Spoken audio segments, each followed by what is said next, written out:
Welcome to Wednesday Q&A, where you all ask the questions and we answer with joy and enthusiasm and our opinions. So take them or leave them, but we're here for you. And of course, we, as in me and KB, Kristen Williams, physical therapist, lit senior teacher extraordinaire, is joining me. Hi, Laura. Laura Hyman, physical therapist, lit creator, and all-around genius unicorn who we love and adore. Oh my gosh, I love you. All right, starting off here, this is another physical therapist who is also a lit teacher wrote, this is Sarah Kingsley. I have a history of yoga butt syndrome, spinal stenosis on the right side, spondylolisthesis, of which the lit method has pretty much cured me of now for over a year. After practicing your touching your toes is overrated class, my right hamstring has been killing ever since. It doesn't feel like the same nerve irritation pain I used to get. I've still been able to practice handstands and other forms of exercise, but it is just nagging. Does this mean it is weak and I need to do the class more, or was I likely doing something wrong in the class to irritate it? Should I be doing something other than my typical practice to get it to settle down? So she wrote this a little bit ago. I apologize that maybe it's already feeling better, but I think it's still important to address it. Sarah, lovely Sarah. And it's interesting, just on a side note, I was going through this past weekend, spending 5 hours on emails and organizing them into folders because I had so many that were and I was finding all these old kind of testimonials that people would write in to support at Lit Yoga early on. And Sarah had written me probably about a year and a half ago saying how much this has improved her yoga butt syndrome and spondylolisthesis. So it's just funny that now we're getting to it again. So right off the bat, I would say knowing that practicing your touching toes is overrated is really specifically about hamstring strengthening and flexing well at the hips and not just collapsing to get your hands to the ground. It was this kind of just a little bit of a play off of this idea that even physicians, orthopods will say, oh, my guys are really tight. They can't touch their toes, and you look at them touching their toes and it looks terrible because all they're doing is flexing their spine to get that. So that this is really kind of a little bit of a play off of like, we don't need to touch our toes. What we need to do is flex well at our hips and strengthen our hamstrings. So my first gut instinct would be that it is probably something to do with the strengthening aspect, but that doesn't mean that there might also have been a strain. And so they can kind of be in the same spectrum. And I think that the fact that there isn't, you said, any nerve irritation pain is also speaking to the fact that it's not from an area and radiating down like you've experienced before. Because if you've had this yoga butt syndrome in the past, it unfortunately, if it's in the proximal hamstring, anytime you injure it, overstretch it, or have that yoga butt sensation, which might be kind of over time, it takes a while to have it go away completely. And what I mean by that is it might go away and everything's fine, and then you do one thing, like you go and sprint across the yard and you push off and your body is not kind of working collaboratively, and it strains that, and you're like, oh my gosh, I thought that was fine. So I think it's, first of all, it's very normal if you've had an area in, especially that proximal hamstring. If it's bothered you before, it can be irritated. So is the answer to not do this stuff? I don't know. What I can tell you is the answer is you need to continue strengthening your glutes, continue to strengthening your hamstrings, because your hamstrings, when they feel tight, are often weak, and all the things that you're doing. And then just be really aware that maybe in a position like we're doing, like a one-legged balancing thing, that's really where it's going to load that proximal hamstring and glute. You might need to use the lever of your hand or something for extra support in the pelvis, so that it becomes more of a global strengthener, that it's targeting your glutes, it's targeting your hamstrings, but it isn't going to burden them. But our imbalances do show up, especially when we do something that has a lot of demand. So I think that it's, don't avoid it, but obviously don't continue to irritate it what I do if I've seen somebody who has proximal hamstring, kind of, if that is the area, or if it's just the hamstring in general bothering them, I continue to move, definitely. Do more glute strengthening where it's a little less load on the hamstring, but maybe avoid some one-legged stuff for a while until it simmers down. Do you have anything else to add to that? Yeah, I also know Sarah, personally. Even before she did our teacher training, well, yes, she was writing Laura and she was writing me on Instagram, and so I've seen her move, and I would argue probably her spondy and stenosis and yoga butt were originally cured by her addressing the pelvis. She was really anteriorly tilted, so she's got her pelvis in neutral. She's moving better, which is why she's taken that constant tension off of it. That doesn't mean it's gotten stronger in the process. I'm sure it has gotten stronger. So I would agree with you, Laura, in that I think the answer is probably that she needs more strengthening. And so then a class like you're describing, where you're probably doing a lot of eccentric strengthening, a lot of concentric, eccentric.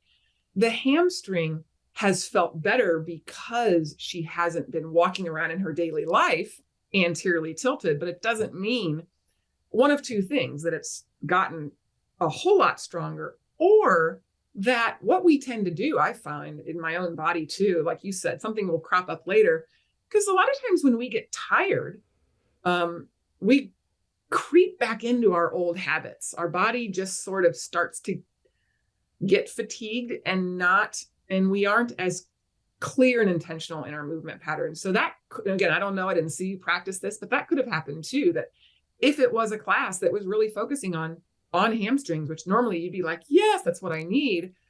But it might, who knows, maybe you went for a run the day before, maybe you were doing a lot that your hamstring was fatigued, and then you went and took this class and it was just that little bit too much. So I love that you said, be sure to, it may be better already. If I had to guess, it's probably gotten better a whole lot quicker than it would have otherwise. But be mindful of the fact that might be your body telling you, all right, it still needs to be stronger. So, because in a normal circumstance, you probably could do that class without it bothering you. If the hamstrings were stronger, if the glutes were more tapped into, because we know you've corrected so much of your posterior line tightness, your anterior tilt, which I think is why your radiating pain is so much better. But this might be highlighting that you do need more. You need more strength and more endurance. Endurance, yes. I mean, it's what you've done over time, that this was just might have been too much, and then you might have strained it a little bit. So, and I would encourage you. I think about to my own experience. I had a low gastroc, more toward kind of Achilles junction, big strain. Oh, I mean, this was like over a decade ago, and I got better, but I mean, it was like I was hobbling around, like I seriously strained it, and then I was like, I am going to make this better, and I started doing some stuff, and it was fine. Maybe 3 years later, my son and I were on the beach, and he's like, let's take a run. And I started running. I literally went 20 feet. That was it. And it was just the demand of pushing into the sand. I felt it again. Not similar to you, not at all to the degree. Like I could walk. It was limping a little bit.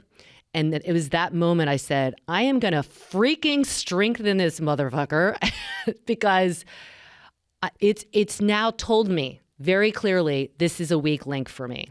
Yeah. And that has been a decade. And so I do all the things, and I bring them into the class because that's the entire posterior chain. I focus. A lot of work on that connection of plantar fascia into the calf that then goes up into the hamstring. So I think embrace this as an opportunity to really get very, very, very clear. You've got to strengthen this.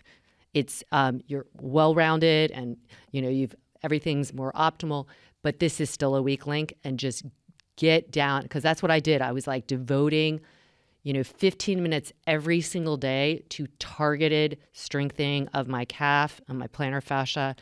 And knock on wood, it just hasn't bothered me. But I had that, it got a little bit better, and then I redid it, and I was like, nope, this isn't enough. I got to give it more. So go for it. Yep, I agree.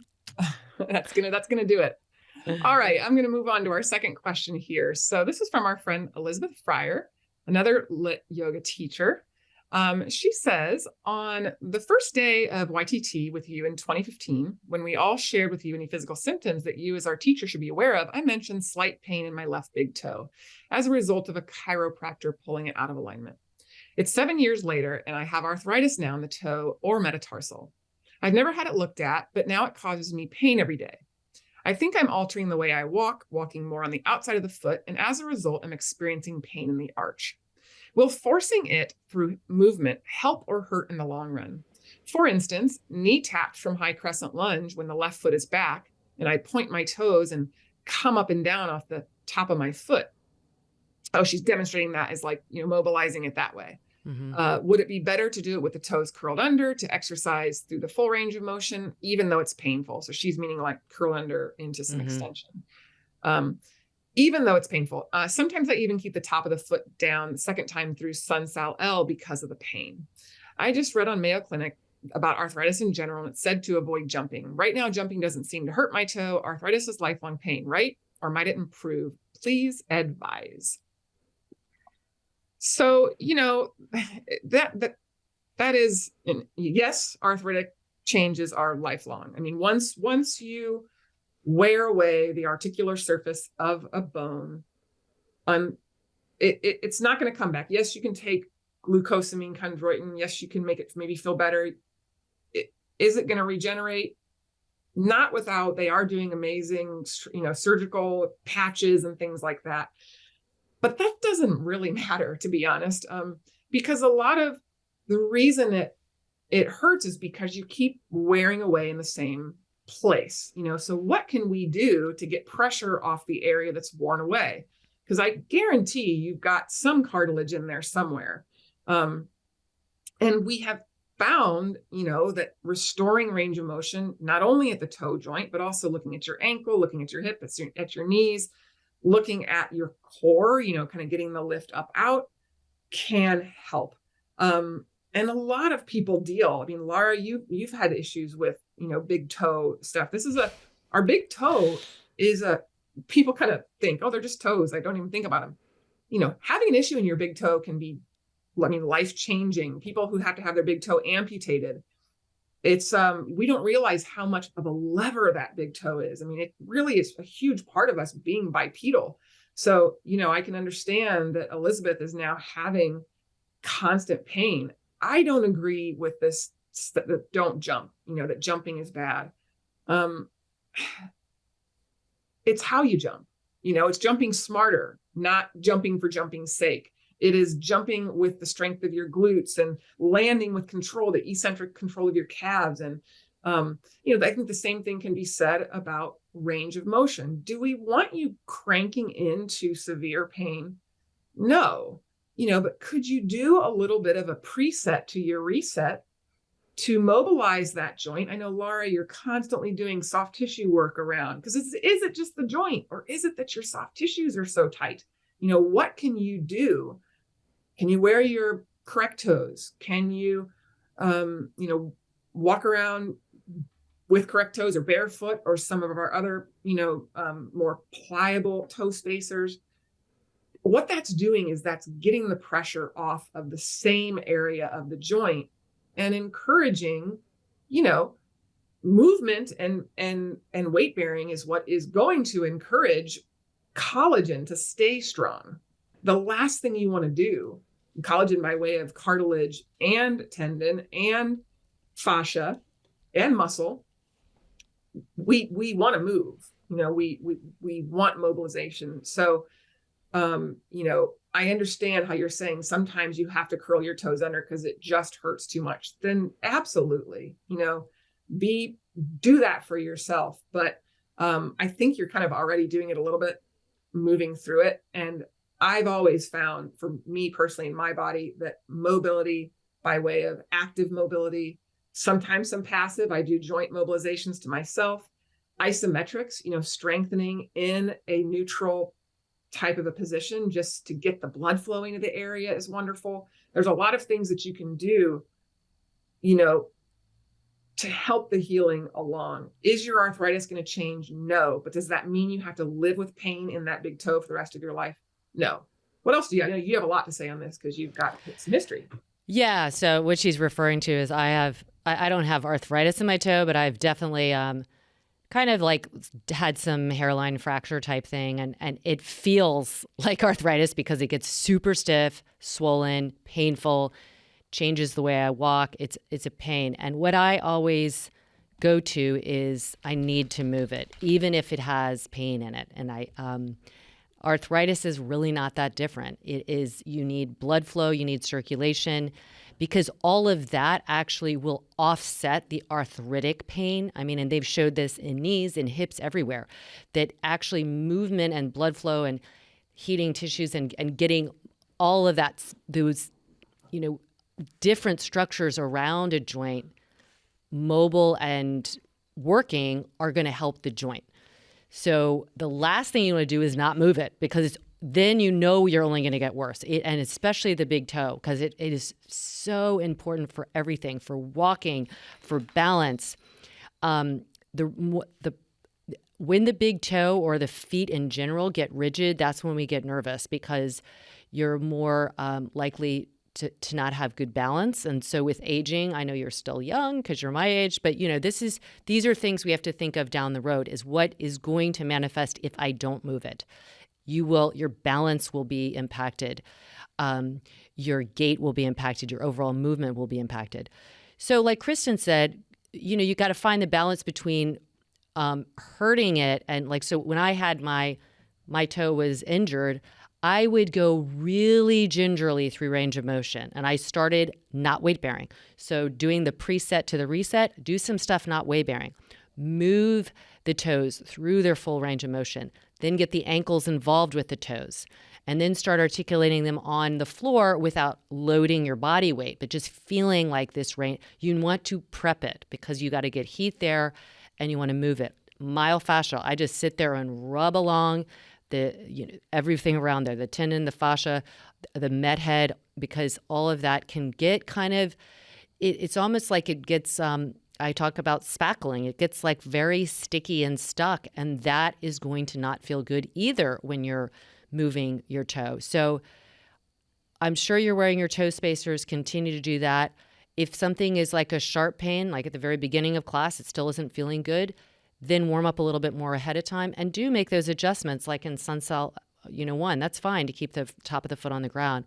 But then coax more movement in it. You really need to keep it moving. And we would say the same thing in the other joints that have arthritis, but it's incumbent because your big toe is literally so responsible for your movement, your stability, your proprioception.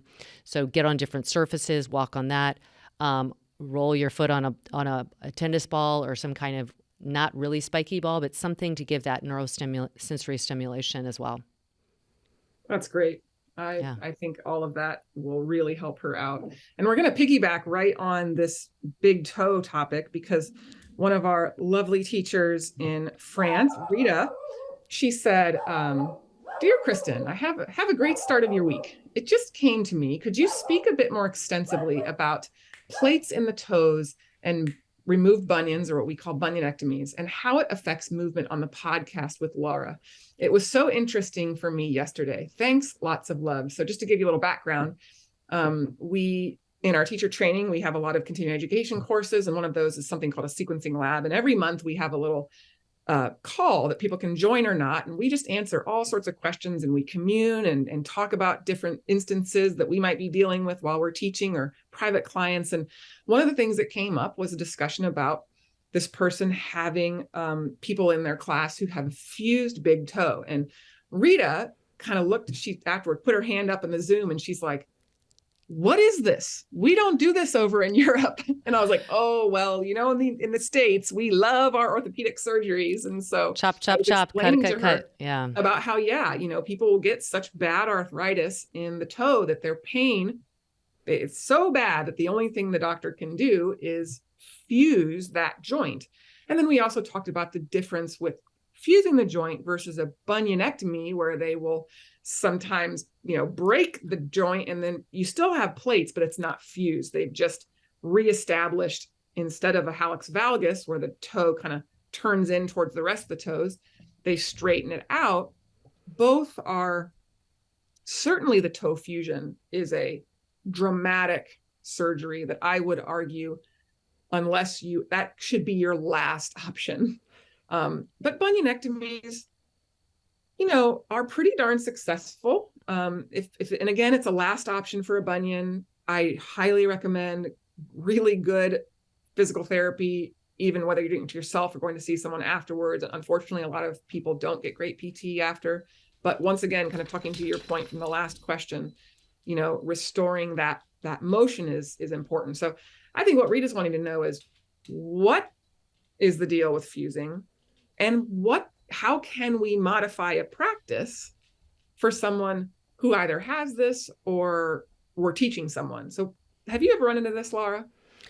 I definitely have run into people that have had bunionectomies or really bad bunions and aren't yet going to get a bunionectomy. And it really impacts their practice. It impacts their balance. It impacts their power production, being able to push off that big toe, super limited, but it's really noticeable in balance, because you realize how much when you get that toe in, even with the bunion is pushing out the opposite direction, but it's not like it increases the surface area so that your balance is any better.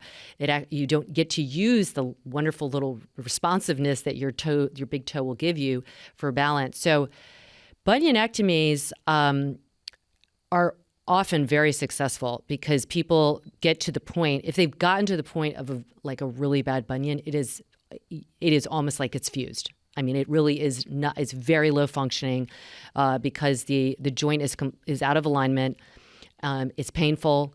And and then all the stuff that comes around, like there's, basically kind of scar-like tissue that develops underneath the metatarsal. And then on the side, you get that extra bone formation. So I would say for people that have bunionectomies and you're teaching them, you just really try and get them to feel getting more weight on that first med head as much as they can, because they've just adapted to trying to not get weight on it, or it pushes them over toward their pinky. And that's just going to come up into the knee and the hip.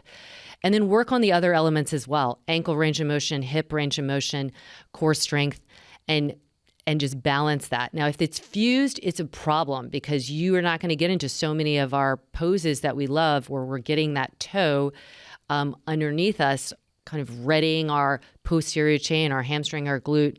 But I think there's been maybe one person over the years who essentially, it wasn't quite a fusion. It was more that it was a partial amputation, but it was kind of like a fusion because it had gotten had lost that dexterity of the distal IP. So she managed.